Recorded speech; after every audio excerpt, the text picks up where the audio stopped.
This is a child's hand. It can move, the fingers are flexible. It's soft to the touch. So you can see how it wiggles. This is an example of leaning into the more realistic techniques of creating special effects looks.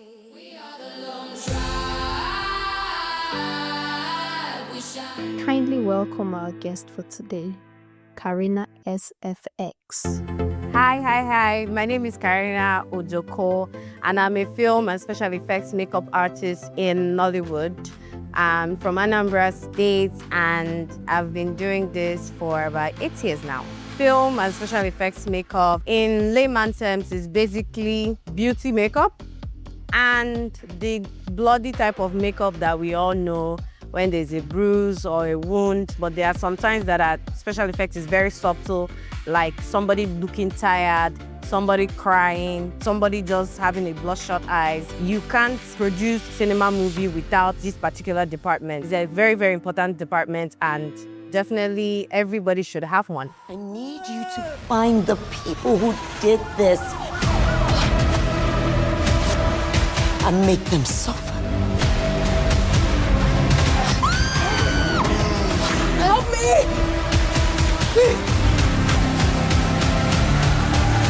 Sarah, we're no longer good girls, okay?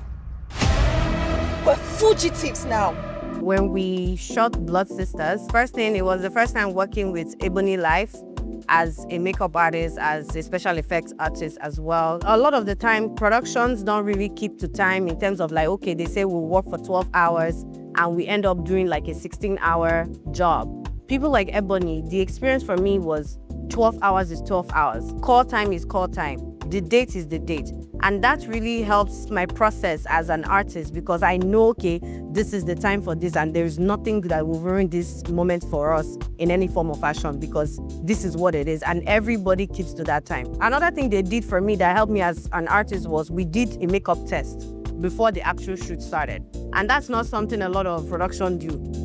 Doing makeup tests, maybe there's a specific makeup in the film. If you watch the series Blood Sisters, Ramsey had a burn. Before we came to set, we actually tested out like a few looks for how we wanted the burn to look like, which part of the body, what would cause problems, what would be easy to do. Obviously in Nollywood, we're always managing our time. So we needed to go ahead and test that makeup, see what it looks like on camera. And in that capacity, that was probably my first time having that kind of thing, like have cameras come in, having like a whole team production coming, the actor coming in, everybody coming in just to do that makeup test. So basically there was a mini shoot just for me, which, you know, it was fun. And that really helped me. It was easy for us to manage the makeup on set because we already know what we're doing. We were not trying to figure it out on set anymore. So it was That also helped the actor to know what to anticipate, because and also to prep mentally. It's not easy applying, but it's also not easy wearing the makeup because there's a lot of things to it. You can't probably move around too much. You can't do some certain things depending on where the makeup is. There's always challenges with actors, with directors, with producers, even with costume. Call it director.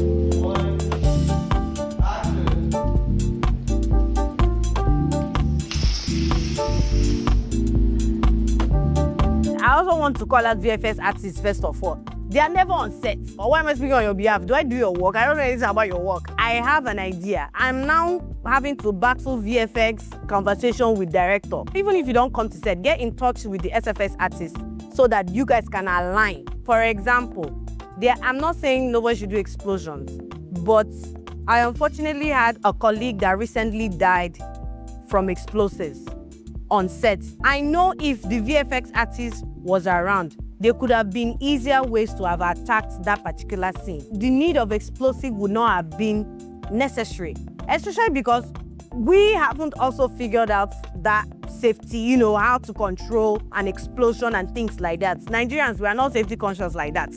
If it's going to threaten the safety of your crew or your cast, please leave it to the professionals in the VFX world. Let them do it for you. Bring out the money. I know at the end of the day, say there's no money, you know, VFX artists are expensive, but not at the detriment of human lives.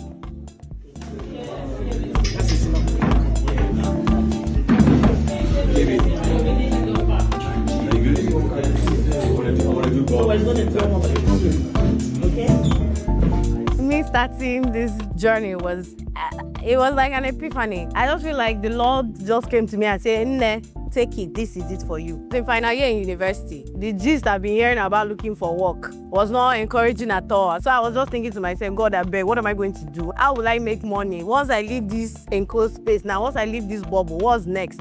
Somehow, the thought just came to my head, what about those bloody type of makeup?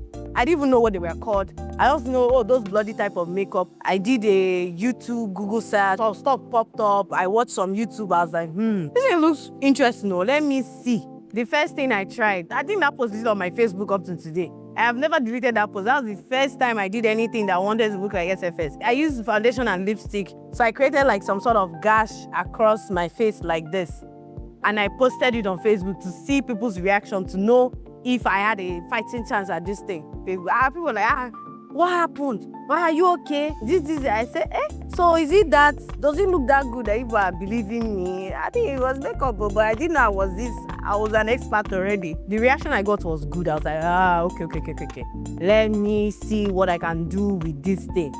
So obviously, like every other person, you start practicing, start doing research. I'll be getting feedback. This time I don't have any material whatsoever.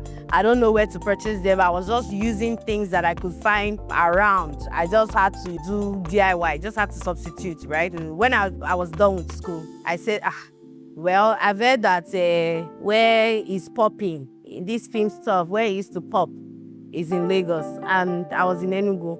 I was like, it's looking like we have to make a big move. I actually got a job in a photo studio first. I think that's one of my wildest stories on how I got that job. Because I got that job directly from Kanu Anko himself. It was his photo studio in Ikeja. He connected with me through Facebook and he offered me the job because obviously, like I said, I was posting my stuff on Facebook. Again, I wasn't even doing like beauty stuff. I was doing SFX. And he offered me the job in Ikeja. And that was how I said, okay, God, you are aligning everything for me. Because I needed enough reason to move to Lagos. It wouldn't just be, let me go and find where they're looking for film. I didn't feel that confident. So that job now came out. I said, it is finished. This is the reason I got a job in Lagos. So my parents, I have one job in Lagos that I've gotten, so I have to be going. That's how I carried my 2 left legs and came to Lagos. And the rest is what? History. So when I came to Lagos, I was staying with my cousin's family. My cousin now introduced Mex to me. I was, that time my cousin used to hype me up. My cousin will be hyping me. He said, my cousin does this, my cousin. I don't even know if Mex even believed in me or if he just, because my cousin oversold me and just, so bring this your cousin, let her do the work. It was a music video set for Dare Atalade, Pray For Me. So that was the first time being in a space where there's cameras, lights, everything. Funny thing, they were doing a pickup. In the song, in the one they've shot before, he didn't have beards on his side. They needed to fade it away. I did what I did. I don't know if it was good or not, but I believe I did something. My cousin and Mex, they were the people that introduced me to it all, or officially.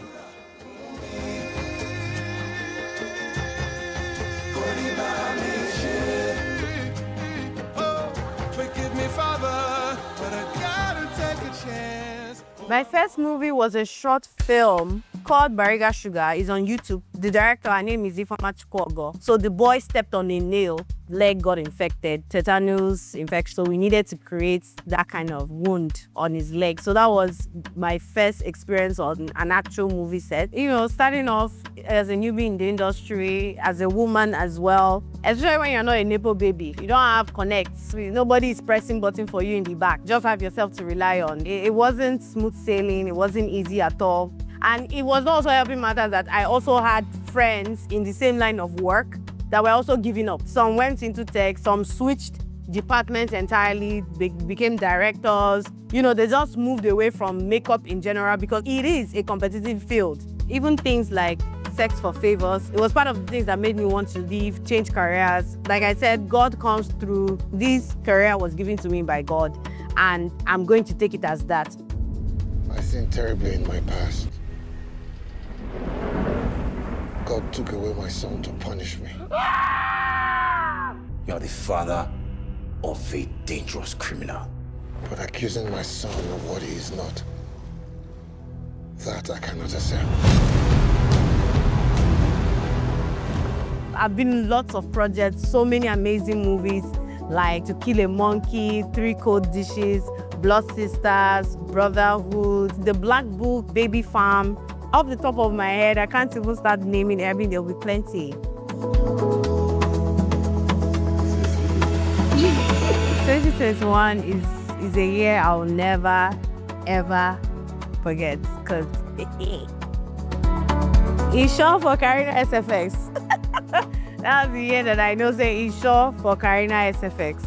When I had to do Black Book and Blood Sisters in the same year. And those were two big projects. I think Blood Sister was my first Netflix project. Then Black Book as well. I knew that project was going to go places. Even the story as well. It was new, it was fresh. When Editi called me and he was talking to me on the phone and explaining all that, he wanted us to work together. I was like, okay. The founder of Anarcho Films is calling me directly on the phone. The founder of Ebony Life Films is also calling me directly on the phone. They didn't use a producer or they called me directly. They have my phone number. I was like, okay, wait.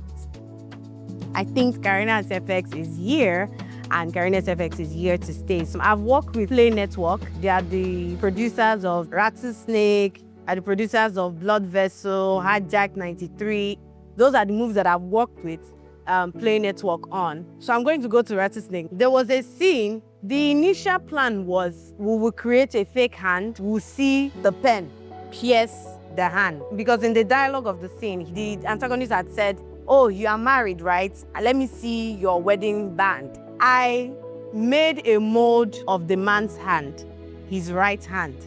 It didn't even occur to me that it was wrong. Only for us to start rolling. I was not hearing left hand, left. I said, left hand? His right hand I have, left hand care, his right hand I have. Because at that point I was not scared because I told everybody, oh, we are like good to go. No issues on this end, we have everything and they've paid for it, obviously. For me to make that kind of mistake at that point, not if I made it like a day before and I still had an opportunity to fix it, but like we were already shooting the scene. He was upset. I think that was one of my mess up that got like a really strong reaction from the director. And obviously as a director that I also respected and getting the opportunity to work with him and then having to do that for, It was a big mess up. But anyways, I learned from it. So now I don't need to do anything without research. I don't care what it is. Google will tell me answers. I'll ask ChatGPT. I will ask Meta. I'll ask Siri. Everybody will help me and get this answer before I make a decision. Failure is inevitable though. You fail, but the important thing is that you get back up and you hold your head up high. There are different ways to approach a look or a makeup.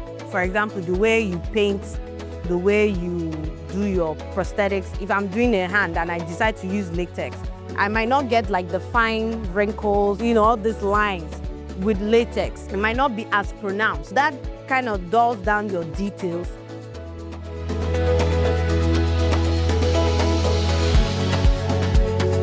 So this is a child's hand. It can move, the fingers are flexible. It's soft to the touch. So you can see how it wiggles. Like it's very flexible. This is an example of leaning into the more realistic techniques of creating special effects looks. I even go as far as searching real life images of like certain things. If I need to create a burn, maybe somebody had a 3rd degree burn, a 2nd degree burn, I will go and look for people that has had 3rd degree burn, like real life, not a makeup, and see what it looks like. Sometimes when I open my Google search, it's a little bit scary. But what can I do? That's the life of an SFX artist. You think I'm trying to kill somebody. Like literally, you see so many things on my Google search. If I'm not impressed by my work, then I've not done enough. I don't do mediocre. I don't do anything just because they said we should do it.